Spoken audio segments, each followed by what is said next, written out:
نبينا محمد وعلى آله الطاهرين وأصحابه الغر الميامين ومن تبعهم بإحسان إلى يوم الدين. Kepada para habaib, para alim ulama, para tokoh, wabil khusus kepada pimpinan pondok pesantren Ma'had Al-Futuhiyah sekaligus penasehat pusat, dewan pimpinan pusat, front persaudaraan Islam, guru kita bersama Sayyidul Walid Kiai Haji Ahmad Qurtubi Jailani beserta anak, menantu, cucu dan seluruh keluarga besar yang kita doakan. Mudah-mudahan keluarga besar Al-Futuhiyah dijaga oleh Allah Subhanahu wa taala. Disehatkan badannya, diberkahi kehidupannya, dimudahkan segala urusannya, dijaga zahir batinnya. Amin ya rabbal alamin. Dan tak lupa salam penghormatan saya hadir bersama kepengurusan DPP Front Persaudaraan Islam. Hadir yang tadi telah menyampaikan Kiai Haji Awid Masyhuri selaku Ketua Mahkamah Front. Begitu juga yang tadi telah menyampaikan Mu'izatul Hasanah Habib Idrus Al-Habsyi. Begitu juga ada Buya Husain, Kiai Mustafa, dan yang alhamdulillah telah sampai guru kita bersama Habib Muhammad Hadid bin Abdurrahman Al-Attas, Ketua dari Majelis Syura yang insyaallah nanti akan menyampaikan Mu'izatul Hasanahnya. Dan tak lupa salam penghormatan kepada seluruh kepengurusan DPD FPI Banten, dari penasehat daerah Kiai Haji Fakhrul Razi, begitu juga tadi Kiai Ucup, dan seluruh kepengurusan DPD, DPW, DC, DPRA dan seluruh sayap juang yang telah hadir dalam perayaan pada malam hari ini. Mudah-mudahan kumpulnya guru-guru kita dijaga oleh Allah Subhanahu wa taala. Disehatkan badannya, diberkahi kehidupannya, dan dimenangkan perjuangannya. Amin ya rabbal alamin. Dan mudah-mudahan semua nih kita yang hadir di sini, baik santriawan, santriwati, para orang tua dan seluruh jamaah hadirin wal hadirat, mudah-mudahan kumpulnya kita di tempat ini menjadi sebab turunnya rahmah dan barakah. Amin ya rabbal alamin. Saudara, pada malam hari ini kita sama merayakan selain perayaan Maulid juga haul daripada Syekh Abdul Qadir Jailani qaddasallahu sirrah. Banyak di antara kita mengatakan bahwa hadirnya kita dalam perayaan haul adalah mengirimkan doa, memanjatkan doa kepada sahibul haul, sehingga dalam asumsi kita sahibul haul lah yang mendapatkan manfaat. Tapi pada esensinya yang paling mendapatkan manfaat bukan hanya sahibul haul, tapi kita yang datang hadir dalam perayaan haul manapun, terkhusus haul daripada wali-wali Allah Subhanahu wa taala, di mana Allah Subhanahu wa taala telah mengingatkan dalam surat Al-Mulk, "Alladzi khalaqal mauta wal hayata liyabluwakum ayyukum ahsanu amala wa huwal azizul ghafur." Shadaqallahul adzim. Dialah Allah zat yang telah menciptakan kematian dan kehidupan. Untuk apa Allah ciptakan kematian dan kehidupan? Liyabluwakum, untuk menguji kalian. Kenapa Allah uji kalian? Liyabluwakum ahsanukum amala. Siapa di antara kalian yang paling baik amalnya? Saudara, di dalam ayat ini Allah kedepankan al-maut daripada al-hayat. Padahal secara esensi kita dalam kehidupan hidup dulu baru mati, bukan mati dulu baru hidup. Fase ketiadaan dengan putra iradah Allah, dengan ketetapan Allah kita hidup, kemudian Allah matikan kita, saudara. Artinya secara tertib harusnya al-hayah dulu baru al-maut. Tapi dalam ayat ini Allah tegaskan, Allah katakan alladzi khalaqal mauta wal hayah. Allah telah ciptakan kematian dan kehidupan. Maksudnya apa, saudara? Dalam penyebutan maut lebih dulu daripada al-hayah, para ulama mengatakan fihi wa'dun, di dalamnya terdapat nasihat, wa'idun, wa tazkiratun, terdapat peringatan, dan merupakan salah satu cara yang paling cepat untuk menjauhkan kita minirtikabil ma'asi, daripada menjauhi untuk meninggalkan maksiat demi maksiat. Makanya pantas sehingga begitu tegas dan lugas Allah lebih mendahulukan kata al-maut daripada al-hayah, saudara. Artinya apa? hari ini kita mendengar dan kita membaca manaqib daripada Sahibul Hal Syekh Qadir Al-Jailani, seorang waliullah yang sudah terlihat kehidupannya yang begitu mulia, yang begitu agung, sehingga di mana-mana tempat diadakan perayaan Hul, dibacakan sejarah hidupnya. Tujuannya apa? Untuk mengingatkan kita, hari ini kita bacakan Hul daripada Sahibul Hal dengan kemuliaannya. Besok kita bakal mati. Apakah kematian kita akan menjadi sumber kenikmatan sebagaimana para wali-wali Allah dengan kematiannya mendapatkan ribuan jutaan kenikmatan, terkhusus mendapatkan nikmat dari Allah Subhanahu wa taala. Artinya apa, saudara? Hadirnya kita dalam perayaan Hul ini adalah teguran keras bagi kita. Besok cepat atau lambat kita pasti akan mati, betul? Saya mau tanya, kita bakal mati atau tidak? Mati atau tidak? Saya mau tanya, anak kecil mati tidak? Remaja mati tidak? Dewasa mati tidak? Orang tua mati tidak? Rakyat mati tidak? Presiden mati tidak? Menteri mati tidak? Ulama mati tidak? Santri mati tidak? Semua akan mati, saudara. Tinggal bagaimana Allah menggunakan dengan kematian dan kehidupan liyabluwakum, untuk menguji kalian siapa yang terbaik amalnya, saudara. Imam Fudail bin Iyad mengatakan, apa sih yang dimaksud ahsanukum amala? Apa yang dimaksud dengan ahsanukum amala? Apa variabelnya?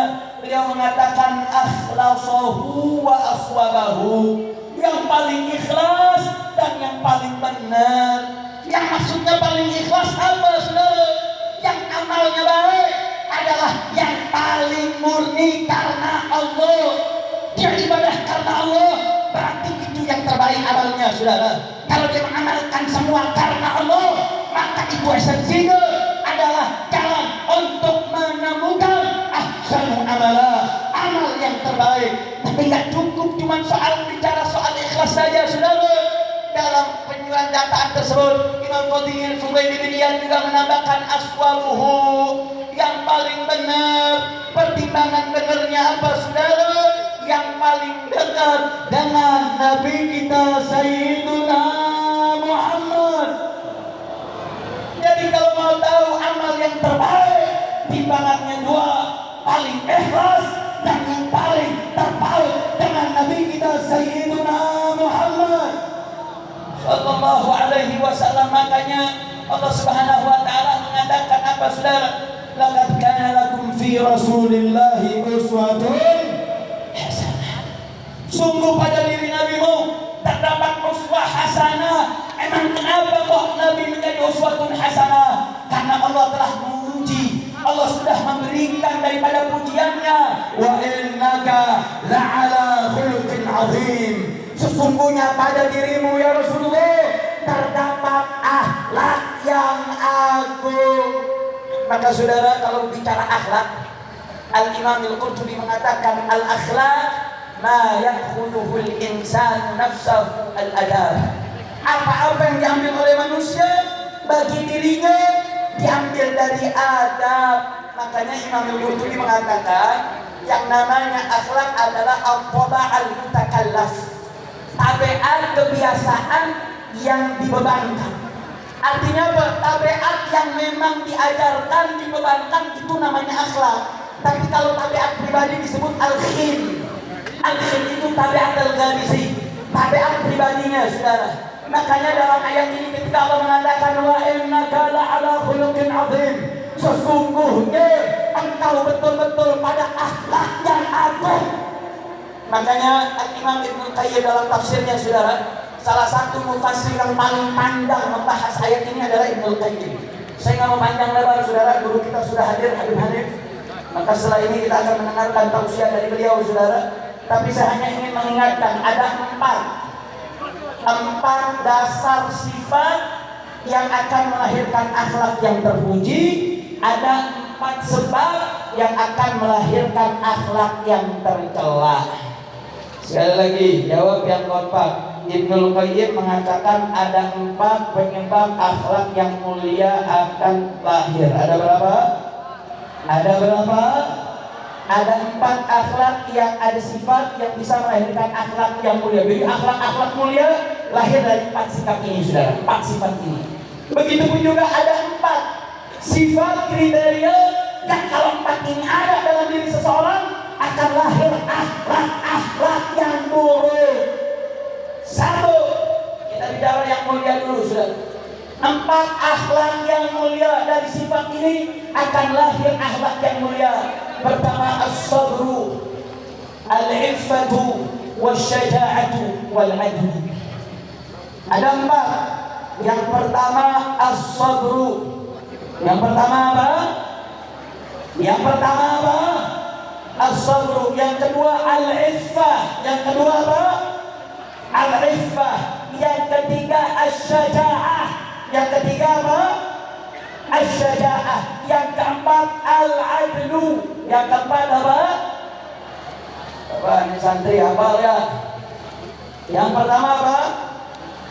As-sabru. Yang kedua apa? Al-iffatu.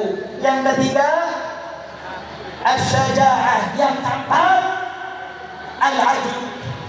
Kalau pribadi seseorang memiliki sifat yang pertama as-sabru, yang kedua dia memiliki sifat kesabaran, dia sabar menjalankan taat, dia sabar meninggalin maksiat, maka akan lahir saudara pribadi-pribadi yang baik.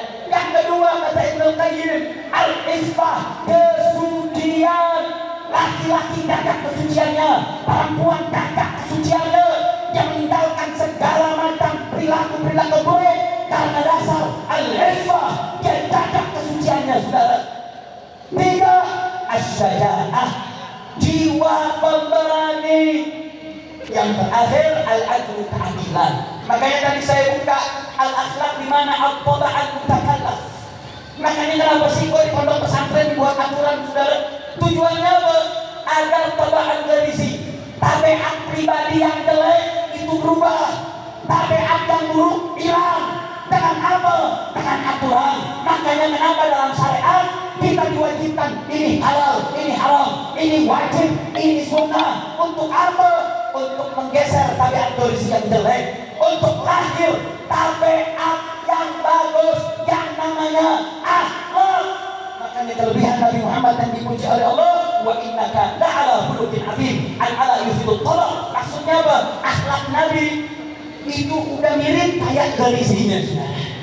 Akhlaknya Nabi sudah seperti kebiasaannya, sudah seperti tidak bisa memisahkan mana tabiat pribadi garisi, mana akhlak. Bahkan Nabi menjadi sumber daripada akhlak. Alhamdulillah. Berarti saya mau tanya, akhlak Nabi mulia tidak? Kehidupan Nabi mulia tidak? Sallu ala Nabi. Ini 4, saudara. Sekali lagi, yang pertama apa? Yang kedua al-iffah. Yang ketiga, yang keempat al-adl. Lihat saudara, 4 sifat yang menjadi mansya akhlakul mazmumah. 4 dasar munculnya akhlak yang tercela. 1, al-jahlu. Yang pertama apa? Al-jahlu. Yang kedua asy-syahwatu. Yang kedua apa? Yang ketiga al-zulmu. Yang ketiga apa? Yang keempat al-ghadabu. Yang keempat apa? Ayo coba ulang sekali lagi. Yang memunculkan akhlak yang tercela. Yang pertama apa? Al-jahlu. Yang kedua asy-syahwatu. Yang ketiga al-zulmu. Yang keempat al-ghadabu. Ini 4 sebab kenapa seseorang punya akhlak yang buruk. Yang pertama al-jahlu, bodoh, polos, goblok. Sikap yang bodoh mampu menunjukkan akhlak-akhlak yang tercela. Kedua, yaitu asyahwah. Syahwat ini bukan rusak hati perempuan, saudara. Macam-macam ada syahwatnya. Makan ada syahwat, berkekuasaan ada syahwat, segala macam ada syahwatnya, saudara. Dan syahwat itu bisa menjadi sebab munculnya daripada akhlak mazmumah. Yang ketiga, al-zulmu, zalim. Yang terakhir, al-ghadabu, memiliki sifat amarah. Saudara, Di hadapan kita banyak para santri. Ingat, para santri mesti pegang 4 sifat yang pertama dan harus menghindarkan sifat yang kedua. Jangan sampai dalam pribadi santri ada kebodohan. Makanya di pondok pesantren insya Allah nggak ada yang bodoh. Amin. Amin. Dalam pondok juga diatur bagaimana untuk menunaikan syahwatnya. Begitupun juga bagaimana di pondok pesantren diajarkan nggak boleh ada kezaliman. Di dalam pondok pesantren diatur bagaimana tidak boleh mengekspresikan kemarahan. Saudara, artinya apa? 4 sifat buruk ini adalah sumber kerusakan, sumber dari segala malapetaka. Makanya saya mau tanya, jawab yang kompak. Pejabat-pejabat kita nih yang sekarang menjabat, 4 sifat buruk tadi ada tidak? Jawab yang kompak. Pejabat kita yang punya kebodohan banyak tidak? Ayah peloba. Ayah peloba. Pejabat yang goblok banyak tidak? Pejabat yang goblok banyak tidak? Saudara, dibilang beras mahal, suruh makan singkong. Itu pejabat pintar apa goblok? Pintar apa goblok? Pintar apa goblok? Tukang ojek jadi menteri pendidikan, pintar apa goblok? Pintar apa goblok? Menteri pertahanan suruh nanam singkong, pintar apa goblok? Takut banget jawab goblok dulu. Makanya saya mau tanya, kalau pemimpin goblok, saya mau tanya, ngatur negaranya rusak tidak? Negara jadi hancur tidak? Hancur tidak? Sudah gara-gara kok.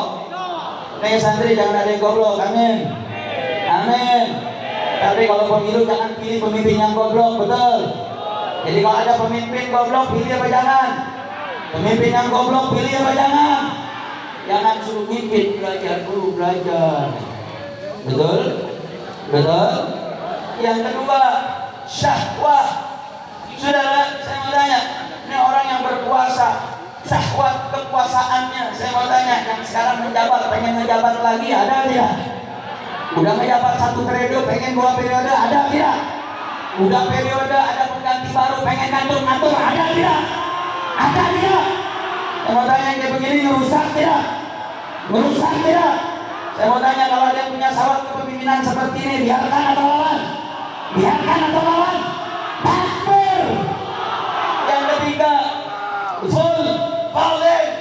Saya mau tanya sekarang, pemimpin yang zalim banyak tidak? Banyak tidak? Banyak tidak? Rezim 2 kali masa rezim ini yang mati banyak tidak? Kasus KM 50 sampai sekarang selesai atau tidak? 21, 22 yang mati banyak tidak? Sekarang saya mau tanya, demokrasi di zaman sekarang, saya mau tanya, demokrasi ada atau tidak? Ada atau tidak? Ada. Yang terakhir, al-ghadab. Penyakit ghadab, sumber kerusakan, amarah yang memuncak gara-gara popularitasnya kalah dengan ulama, akhirnya ulamanya ditangkap-tangkepin. Betul? Betul? Betul? Hanya saya mau tanya, semua santri di sini siap untuk meninggalkan sifat-sifat buruk, siap pegang sifat-sifat baik, siap untuk berakhlakul karimah, siap jadikan Nabi sebagai qudwah. Takbir.